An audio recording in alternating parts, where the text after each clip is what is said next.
Good evening and welcome to Current Issues and welcome to the new year, ladies and gentlemen. This is our first hour in the first year, and as a matter of fact, new time, 8 o'clock. We used to come to you at 6:30, so we welcome all the new people who are watching us now, all the new viewers. We welcome you. Of course, I did not really had a very good New Year's Eve because I was in bed for 2 days.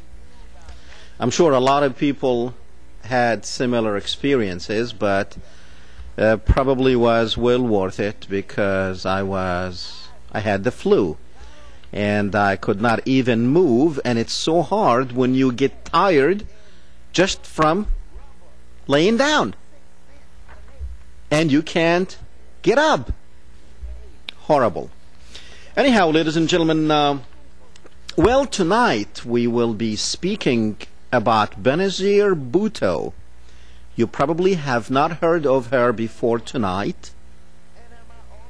You probably have not heard of her before December 27th, 2007. If you have, Benazir Bhutto, ladies and gentlemen, used to be a couple of times the Prime Minister of Pakistan. She was assassinated on December 27 in her country, Pakistan.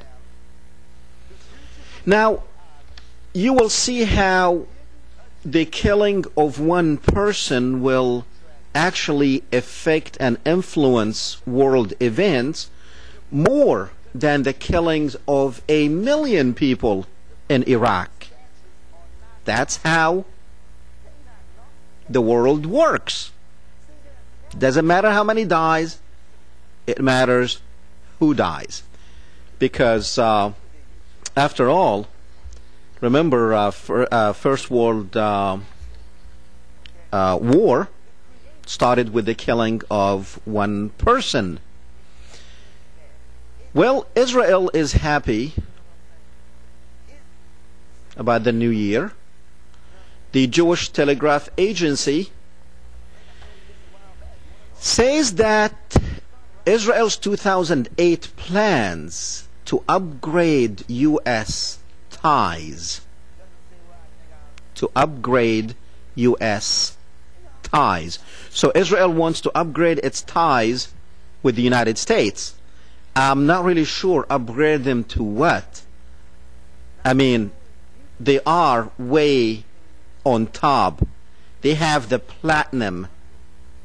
So I don't know what comes after platinum, but they can upgrade it if they want to.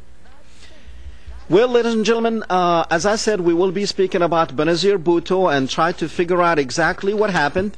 But also there was a couple of items in the news related to that United States Special Forces were on standby overseas and as close to Pakistan as Afghanistan, ready to snatch or dismantle the Pakistani nuclear weapons in case if the country goes into chaos and Musharaff loses control over his country. So it's a message to the Muslim world that even if you do get the nuclear bomb, you're not going to be responsible enough not to fire it. After all, we know who fired the first nuclear bomb. It was not a Muslim. But yet, we think if there is trouble in one Muslim country, then we want to go in and steal their nuclear bombs. I think that's why they have nuclear bombs, so people won't go and steal their nuclear bombs. But, ladies and gentlemen, you know, what we do have, Benazir Bhutto is an interesting person. Number one, at 35 years old, back in 1988, she led her party, the Pakistani Popular Party, into a victory, and she became actually the first woman leader of a Muslim country. She became the prime minister. But she only lasted for 2 years, and she was dismissed by President Ghulam Khan. And as a matter of fact, her husband, Asif Zardari, was arrested on kidnap charges. And she went into, became the opposition leader at that time and was replaced by Nawaz Sharif, who is also in the opposition to Musharaff now. Well, she came back in 1993 and led her opposition to victory and became again the Prime Minister of Pakistan.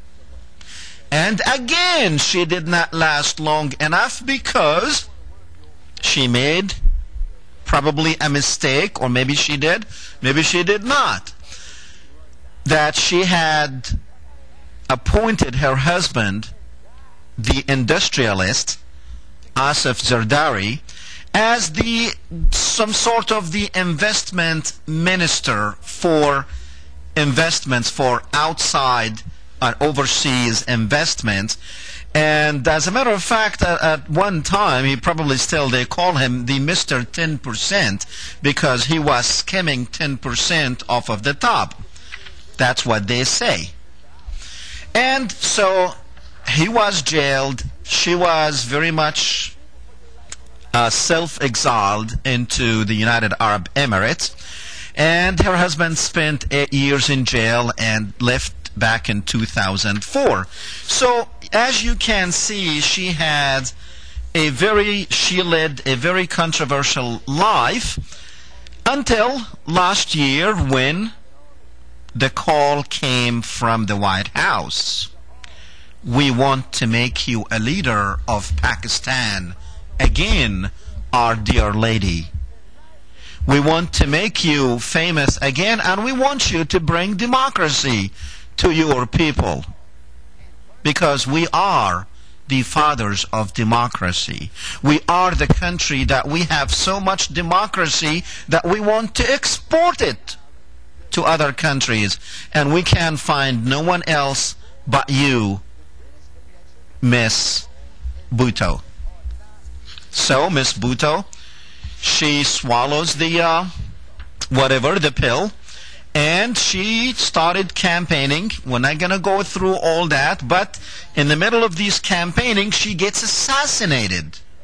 Well, before she gets assassinated, she tries to make deals with the Israelis. She became very good friend with Shimon Peres. She became very good friends with some very heavy Jewish influential people in New York. And very much she became one of their favorite girls, and she promises that once she becomes the Prime Minister of Pakistan, that she will have relationships with Israel. Now, putting all that together, and the fact that she did not really say too many good words about those people fighting in Afghanistan, called the Taliban, or the Pakistanis on the border between Pakistan and Afghanistan. And also, she was not very popular with Musharaff. He did not like the fact that this woman, after her husband was in jail for 8 years for corruptions, and she was also supposedly corrupted as her husband.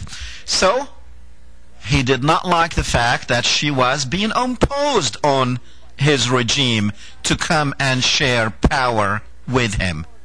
Well, as you can see, this is what happens. She is dead, and now no one wants to claim who did it.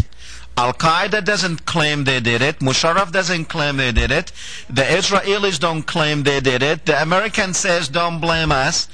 and nobody wants to take the blame for it, but the woman is dead. She was assassinated on December 27th. Now, with us tonight, I'm not really sure who did we get first, but or if we have both of them together, we have assembled two gentlemen, one from California, Jeffery Blankfort. He is a journalist who will touch upon a little bit on the Zionist connection with Miss Bhutto, and actually from the borders of Afghanistan and Pakistan, we have the chairman of the Pakistani-American Congress, Dr. Ashraff Abbassi. So I'm not sure who's with me, but Dr. Abbassi, are you with us?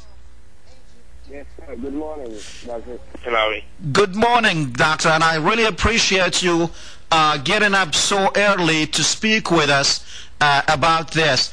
Let me see if my other guest is also here. Okay, very good. So we have Dr. Ashraff Abbassi. Dr. Abbassi, again, welcome to the program, sir. Thank you very much. Thank you for inviting me. Thank you. What's going on in Pakistan now? And I know you are in the area very close to Afghanistan right now, correct? That's true. Yeah. Now, what's going on there? Is there? I mean, is it safe to be there? Actually, my area is it's a valley called Agur Valley. It's surrounded with mountain. We are not too far from Sawat, where the military operation is right now taking place. But alhamdulillah, our area is that we don't have any problem in this valley. Okay. But the trouble is not too far from us. Okay. Dr. Abbassi, stay with me. We have our other guest is with us, so I'm going to put both of you at the same time. Let me just say hello to Jeffery Blankfort. Jeffery, welcome to the show. Glad to be back here. Happy New Year to you. Happy New Year to you. Jeffery, with us also is Dr. Ashraff Abbassi, who's the chairman of the Pakistani-American Congress. He is actually in the area, in the border area between Pakistan and Afghanistan at this time. And welcome both to the program. I'm going to start with you, Jeffery, because I want to bring this Zionist connection to this whole thing. Why is it that we find there is a Zionist connection? I mean, it doesn't matter if we say we're going to grow onions on the moon. We find out there is a Zionist connection to it. I mean, it's really beginning to be a silly thing. What's going on here? Well, in this case, there have been a number of people, at least on the internet, who speculated that the Zionists were behind the assassination. But in this case, although they have done many assassinations and got away with it, in this case, I think this is not the case because, in fact, Bhutto had cast her lot in with the Zionists and with Israel before she returned to Pakistan. As a matter of fact, since you called me, since you wrote to me, their story appeared in the New York Jewish Week by a reliable reporter named Larry Kohler-Esnes, and the headline is Bhutto and the Jews, a love story. And it shows a photograph of Bhutto taken with Dan Gillerman and his wife. Gillerman is the ambassador to Israel. And back in October, they had a 3.5-hour dinner at a very shishi New York restaurant in a private room. And the following day, Benazir Bhutto met with Jamie Gillerman, Gillerman's wife. And Kohler Esnes in the article describes her support of the Taliban early on, and Pakistan's, and the Pakistani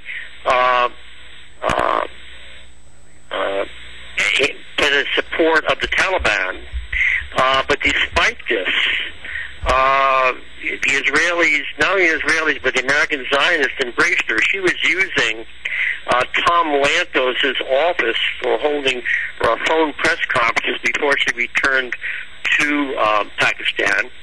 Okay. And her, yes, sir. Okay. Dr. Yes.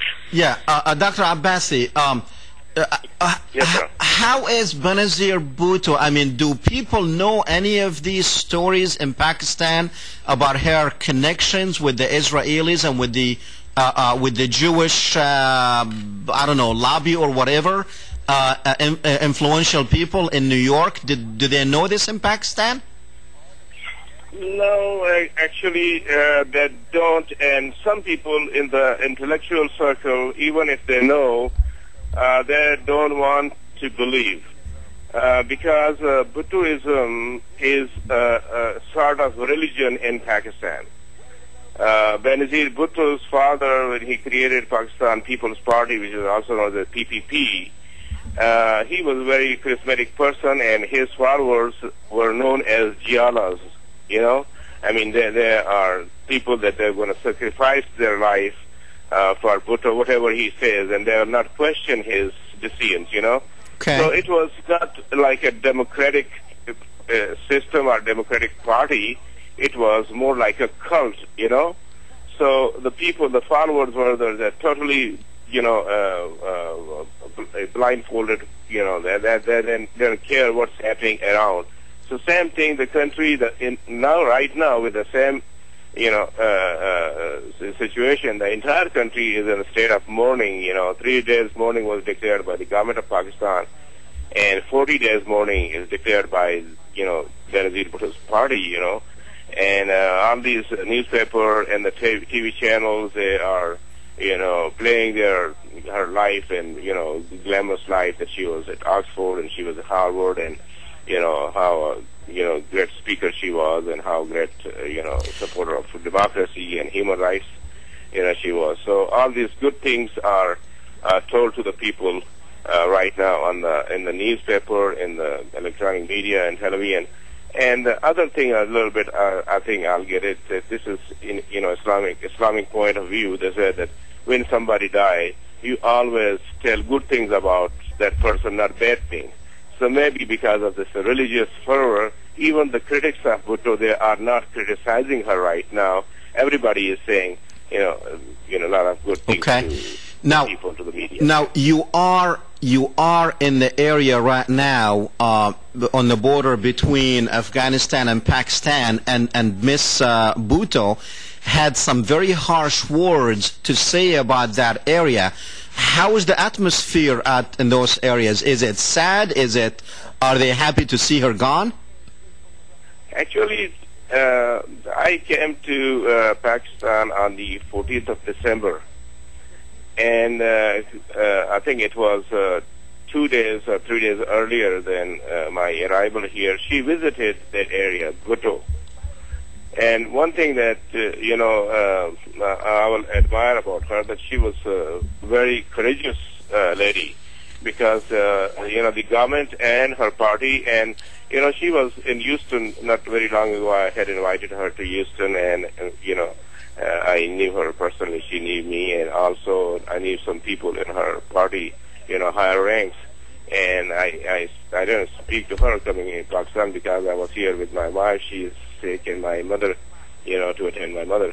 So I was not, you know, playing any politics, but I spoke to some people, and they also told me that they told Benazir Bhutto not to go to Frontier Province because she is not going to come back, because she has said so many, you know, derogatory things about the Taliban and the freedom fighters and, you know, Al-Qaeda and other people.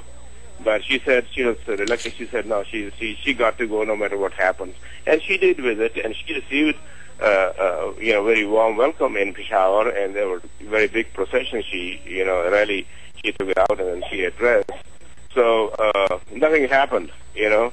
There was another thing that encouraged her, that whatever the people are saying about her, that's not true. She is safe, and people love her, you know.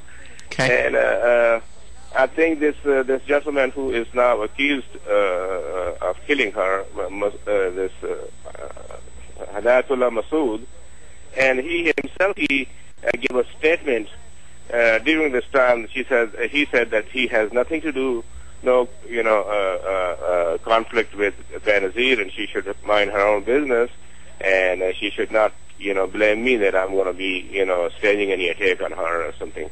So there was another thing that Benazir was, more confident that she is not in conflict with the chiefs of that area. Yeah. Okay, very good. Jeffrey, what was the American/Israeli plan here? Is get Benazir Bhutto there to normalize relationship with Israel? I mean, is this why we are pushing democracy on Pakistan? This was obviously in the cards. We will all see very soon a book that is coming out called Reconciliation, Islam, Democracy in the West, which Benazir Bhutto co-authored with Mark Siegel. Mark Siegel is a former aide to a very pro-Israel congressional hawk named Steve Israel, appropriate name, and also a former head of the Democratic National Committee, and she has used Siegel for a number of years. As a matter of fact, he's known, he says, as Benazir Bhutto's Jew. And he was her spokesman in the United States. And so I think the game plan was, and we've seen Israel has always tried to reach out to non-Arab Muslim states like Turkey, like Iran under the Shah, like their alliances with the Kurds, off and on. And Pakistan would have been a major coup, and evidently Benazir Bhutto indicated that when she came to be prime minister, she would move to normalize relations with Israel. And obviously, this is going to give a Pacific front to the Pakistani situation now, and obviously there are a number of forces in Pakistan who don't necessarily work together who would have opposed this position.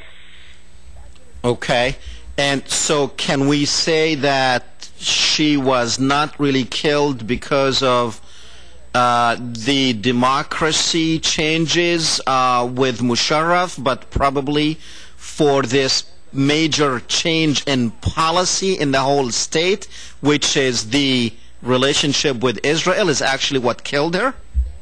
I would say that, but I would say that might have been one aspect, but not the main reason. I think that Musharaff saw the U.S. Influenced by the Zionists as trying to kind of push him aside, and there are he might have gone along with it to some extent, but he realized the handwriting was on the wall, or at least he thought it was, and that Benazir Bhutto was seen as a threat to him to replace him and perhaps force his resignation.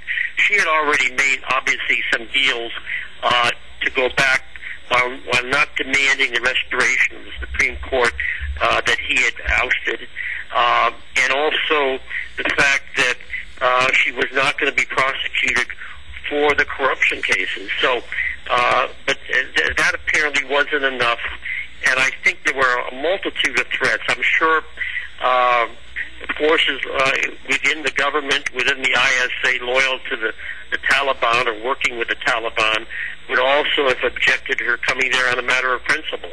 So I think there were a number of forces arrayed against her, and that given the fact that the security was less than what it should have been, even though it was actually suggested that she had Israeli security or Black Hawk security provided for her, and that was actually discussed in the United States, which would have been ludicrous, of course, under the circumstances. Well, she did send messages to, as I understand it, to the CIA, Mossad, and the British intelligence security services that she needs more security. She needs them to help her with security, didn't she? Well, she sent the same messages to her, to Mark Siegel, and even with the message if something. But how could these people how could these security services have provided security for her inside Pakistan? I don't understand that. No, it would have been impossible. I mean, but this is the way, the mentality of the imperial U.S. and the Zionists look at countries like Pakistan, like Iraq. They look down as if they're puppets that can be played on the stage, as if the people there have no understanding of what's going on. The idea for Israel or the U.S. private security to have provided security for her would have been a total affront, and actually would have undermined her political moves. So she was on dangerous ground to begin with. Okay. Dr. Abbassi, her husband, Asif Zardari, he said that he does not believe that Al-Qaeda, of course the United States blames Al-Qaeda, and Musharaff blames Al-Qaeda for the assassination, but her husband says, you know, we're blaming everything on Al-Qaeda, so he does not think that Al-Qaeda has anything to do with this. What do you think? Let me give you a little bit background that whatever the discussion is going on, that Israeli connection and all that stuff that she is meeting those people. Actually, Pakistani people, they are very, very emotionally attached with the Palestinian issue. Any leader in Pakistan, if he backs a statement anti-Palestinian, he is gone. He is no more popular among the people. So, number one thing, that people of Pakistan, they don't know any of these connections that you were describing, and Dr. Jeffery was telling that she had with the Israeli leadership.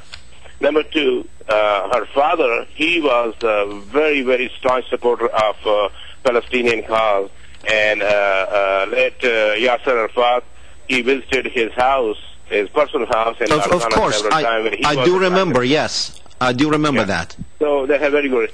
So the same thing in the People Party manifesto, Palestinian liberation of Palestine is one of the top thing. She cannot ignore, she cannot act against that. So the people don't know. Her husband, he is not a politician, and whatever the charges were leveled against him, I will not really defend those, because there were majority of things were true.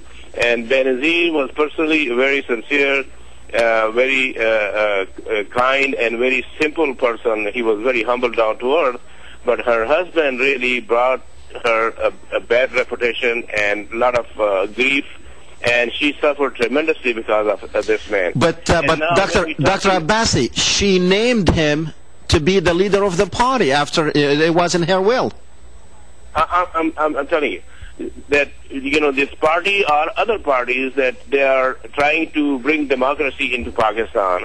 Just look at the scenario that they do not have democracy even in their own political party. It is like a kingship. Her father gone, he nominated his wife to be the chairperson. When she became very sick, she's in coma, and she either nominated or Benazir Bhutto took it on her own and made herself, the life chairperson of the People Party. When she died, she left a will, and she made her son to be the chairman of the, People Party, Bilawal.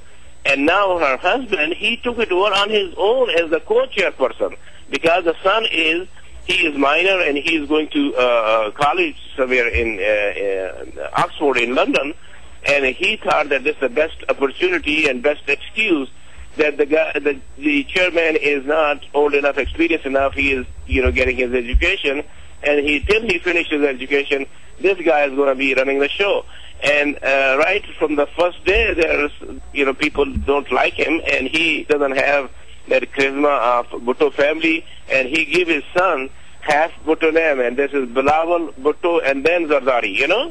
Yeah. So this thing is very tacky. Okay. Now, let me ask you this, Dr. Abbassi. Now, looking at it from where do we go from here? Nawaz Sharif, he's being supported, as I understand, by Saudi Arabia. And so where do we go from here? Did Musharaff, do you think Musharaff may have cut a different deal with the United States and the West? I think Musharaff's position is not very stable. right now, he is under a lot of pressure and a lot of stress because he is not truly an elected president, and he understands that he has taken power from Nawaz Sharif, a constitutionally and democratically elected prime minister. But he's the only one that can hold the country down, though. Yeah, right now I mean, that's not true, but that's what he thinks, and that's what America thinks, that if Musharaff is gone, Pakistan is gone, and that's not true. That's what Ayub Khan thought, that when he is gone, Pakistan will be finished. That's what Bhutto thought, that when he is gone, then Pakistan will be no more, and that's what Benazir thought.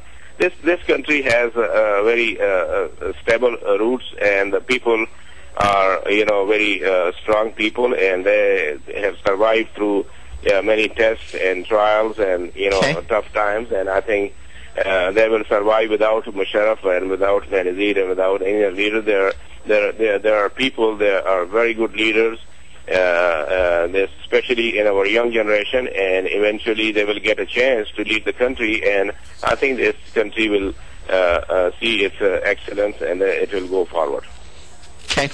Jeffrey, the Herald Tribune, I think, the UK Herald Tribune today, came out with a story saying that special forces were ready on moment's notice, and actually they are ready in positions in Afghanistan, as close as Afghanistan to Pakistan, to snatch or dismantle the Pakistani nuclear weapons.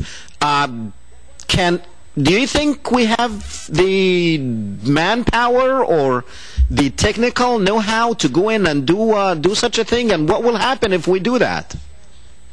I can't speculate on that. I do think, however, that given the situation to choose now between Musharaff and Nawaz Sharif, and given that this is an election season in the United States, the Zionist lobby is going to have a lot to say in determining the position of the various presidential candidates, which is going to put a lot of pressure on the Bush administration.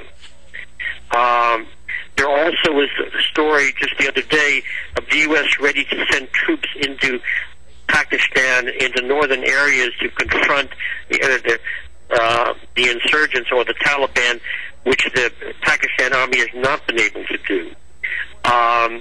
There's always, we've heard how the nuclear weapons are well protected.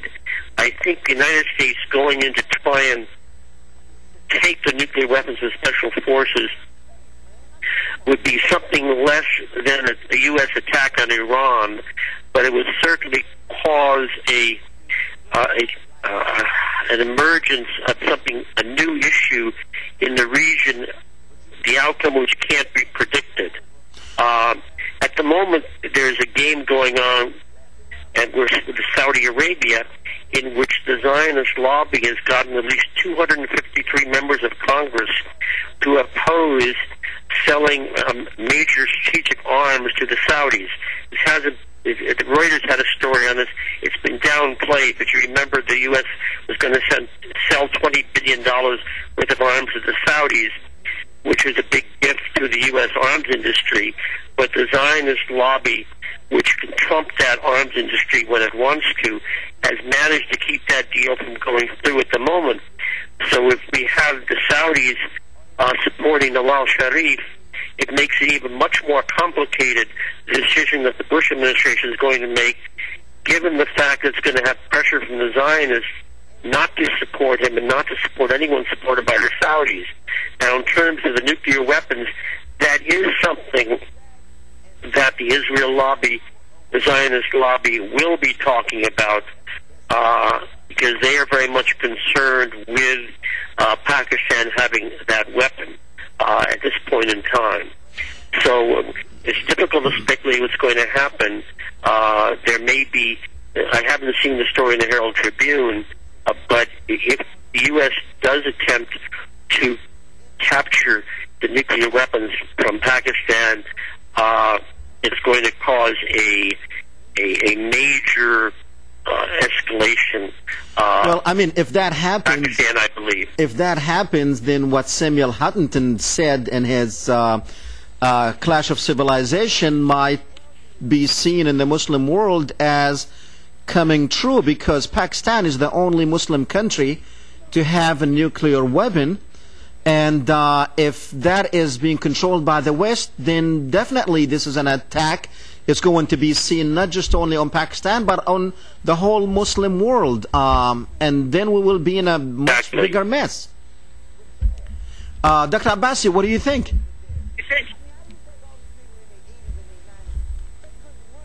Dr. Abbassi? Dr. Abbassi? Is he still with us? Okay, we'll try to get him back again. Okay. Jeffrey, I just want to say thank you very much for coming on the program. It has been a pleasure having you again. You're always welcome on this show.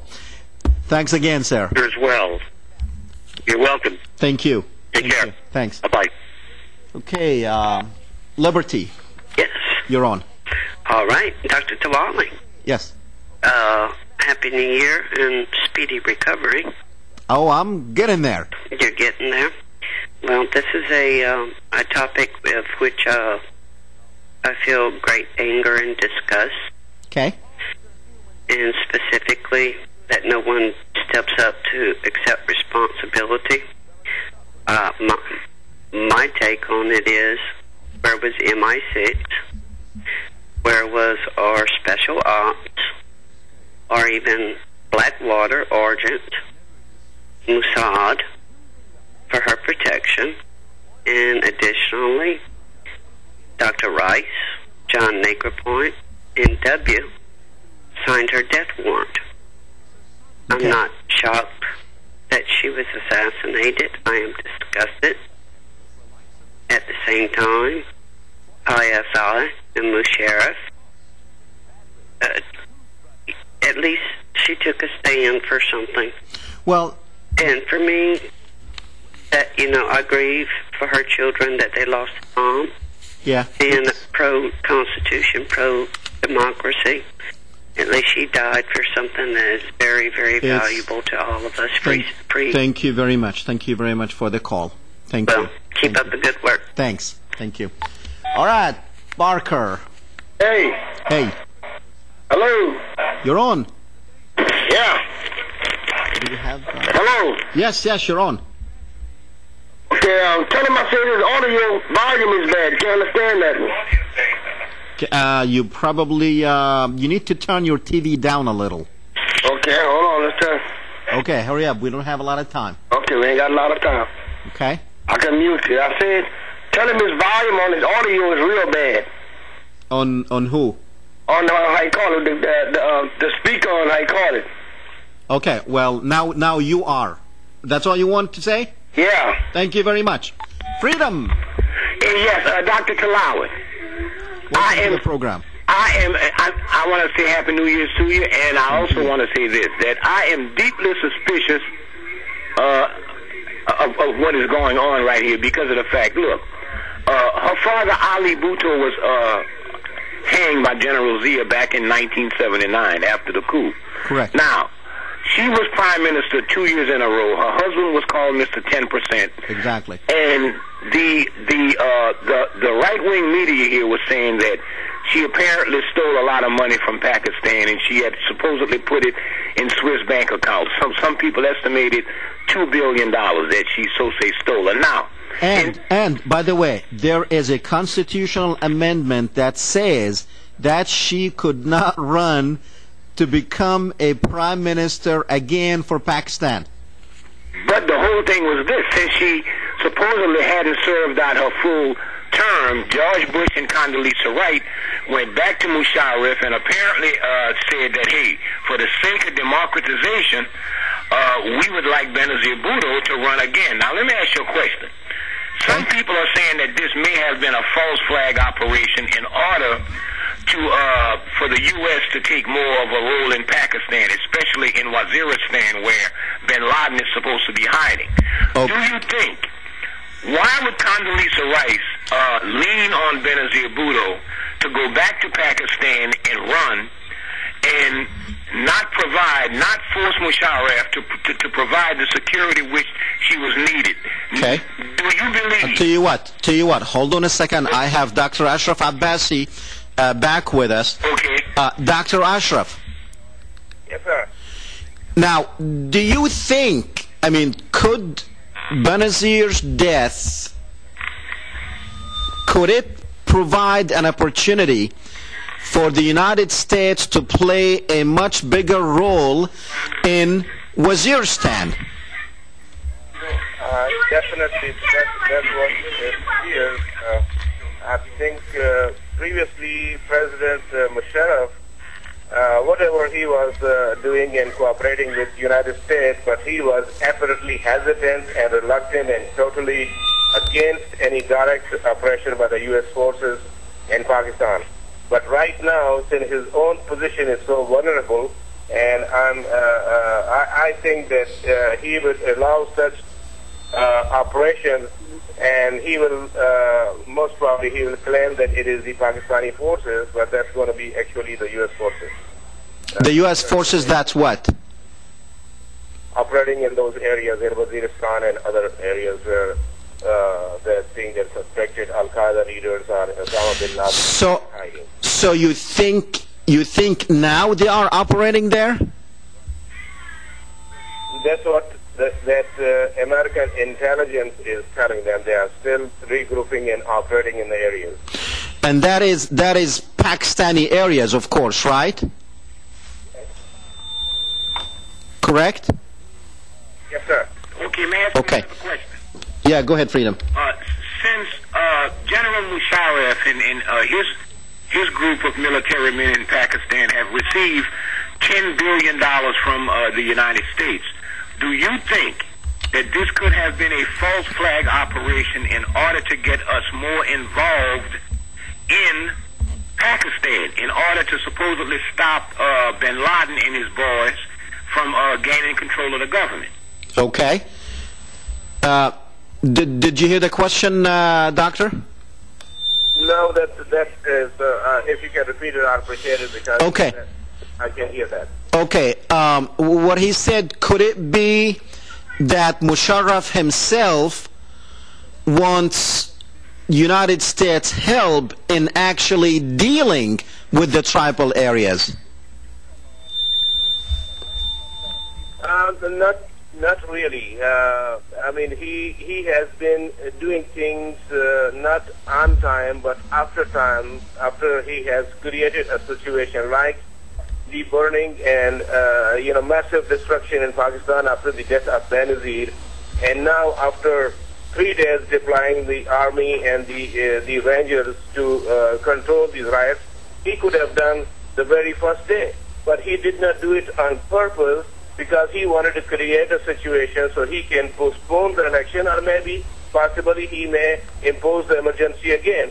But because of the critique of the West and the imposing of emergency, he did not do that, but he did postpone election till February 18th, and he said that election offices are burned.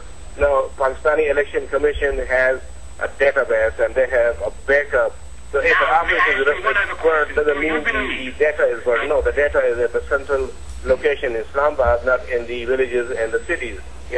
So same thing in the tribal areas, that Musharaff will not act like, if you take the example of the Lal Mosque in Islamabad, he allowed those people to do things, and finally he acted after creating a scene for the international media and international community to see and how much he is anti-terrorism and how much he dislikes Taliban and all these things, and he is going to uproot them, The same thing in the... yeah, go ahead. Has Al-Qaeda, I haven't heard on the news, nor on my shortwave radio, that Al-Qaeda has taken credit for the assassination of Benazir Bhutto. No, they have not. They have not taken credit yet. So is this possible that this is a CIA and Afghanistan and Pakistani Secret Service job that Benazir Bhutto was killed? But Freedom, why would they assassinate their own person? Because they brought her there for a particular job. Why would they kill her, though? I mean, they had a change in plan. This is how black box operations are formed. From what we understand, the downfall of the Shah was also orchestrated by our CIA so that they could have a change of governments in Iran in order for us to supposedly turn the Middle East into a Cold War like with the Soviet Union. So there could be some ulterior motives happening with the black CIA. I'm talking about the black ops unit that you and I don't know of, Dr. Tillawi. Right. So have him please answer if he thinks this could have been a false flag operation. Thanks very much. Thank you. Dr. Ashraff. Yes, sir. Did you hear him? Yeah. Okay. I think that it was very true in Shah's case in Iran, because Shah was no more good for America. He was trying to be a bully. He was building massive ground forces and air forces, and America was in a way threatened that this guy is going to be, a very strong leader. So they had a purpose to do that, But in Benazir Bhutto's case, like you said, that she was working, according to the wills and wishes of the United States, and she was, actually, you say that she was representing the United States in proxy in Pakistan, So this is not likely that the CIA or United States will be behind this assassination, because the United States will not get anything out of it. Rather, it damaged the work that the United States was trying to do in Pakistan. Now, what is the possibility that we might see more Pakistan going closer to, let's say, Iran and Russia and China at this stage? I mean, could Musharaff probably say, I might find better protection with these people since the United States, they're not going to play ball the right way? I think they already have very strong ties with Iran, and this pipeline thing is going, and the people in Pakistan, they are very, very favorable to Iran also. And I think they have very, I think it's 2 years back that started some diplomatic relationship at the rise with Russia. And there is a possibility, but still Musharaff thinks that it is most important for him to have a very close and cordial relationship with the United States, and I think he will try to maintain that, and he has done in the past. There were several occasions that people thought that Musharaff is going to be going down, but no, he got up and he, reassessed his position, and though he is a military man, but he has become a good politician now, and I think he will continue to have a strong relationship with the United States, and he will do a lot of things that he did not do in the past for the United States, and because to hold his position here. That's the situation. Now tell me, what is the possibility of this report in the Herald Tribune that the special forces might take over Pakistan's nuclear weapons? Is that possible? U.S. Special Forces? U.S. Special Forces. There was a report in the Herald Tribune today that United States Special Forces are ready in Afghanistan to either dismantle or snatch, that's exactly what they used, the word snatch or dismantle, the Pakistani nuclear weapons. Is that possible? I think, Dr. Tillawi, it is, I think there is nothing impossible in the world, but it is not likely to happen for two reasons. Number one, that it is not going to be an easy task for the United States, because Pakistan is not Iraq and it is not Afghanistan. It is a very strong country. It has a very strong army and very strong air force. And these nuclear assets, they are under a central command and control of the Pakistan army. And these equipments, whatever they are not at one place. They have on purpose scattered it all over the country, in different fashions, and it is going to be a tremendously hard job for the United States to accomplish. And in doing that job, they're going to sustain tremendous losses. And they are not going to attempt this because it's not going to be a very pleasant adventure for the United States. Okay. Well, Dr. Ashraff, again, I wanted to thank you very much for waking up so early this morning to speak with us. It has been a pleasure. When are you coming home? I'm here for indefinite period because my mom, she is very sick, and I don't want to leave her. She doesn't want to go to the United States, and I don't want to leave her on her own, so I'm going to be staying with her as long as it is required. You are a very good son, and we will pray for her wellness. Thank you, sir, for being with us.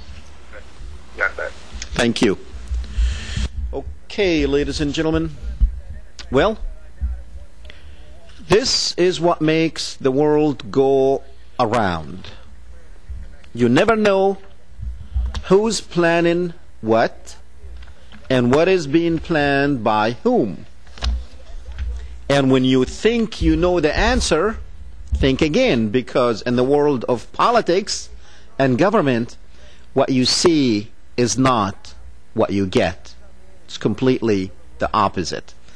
And it's a sad thing. It is a sad thing that a woman with the ability of Benazir Bhutto to die and be dragged into these political games that ended up causing her life. And but she played the game. She decided to play the game, and that's the basically that's the price you pay for playing the game. Sometimes you lose, sometimes you win. And but the problem is what's going to happen next to Pakistan, to Afghanistan, and to the whole world. It is a serious question. It's a serious question of what will happen next. Because right now we are in a big mess in Afghanistan. We are in a big mess still in Iraq. Don't let them tell you anything about 2007 and the big surge that it was a wonderful thing. It's not. We wanted to fix one problem. We created another. And now we have a much bigger problem on our hands in Iraq. The people that we had supported to basically get rid of the foreign insurgency, of course, which is very small part of the insurgency in Iraq, now they don't want to give up their guns or join the Iraqi army. That's another problem. You fix one thing, it breaks big time on the other side, and you pay for all of that. Today in Iowa, I don't know who won, but you know what? Yesterday I was sitting in bed sick as a dog. I don't know how dogs are sick, but that's what people say. Poor dogs. But all these presidential candidates, they all want to convince me that they're just like me and you. They're sitting in restaurants and in coffee shops talking about their grandmothers baking the apple pies and their grandfather walking 5 miles barefooted on the ice, going to the coal mine and the tough life they had, and they just want to tell us that they're just like you and I. Yep, sure you are. And they're all talking about change this and change that. But I can tell you one thing, they all have strings up there, and somebody is just picking them up and bouncing them like that in front of you.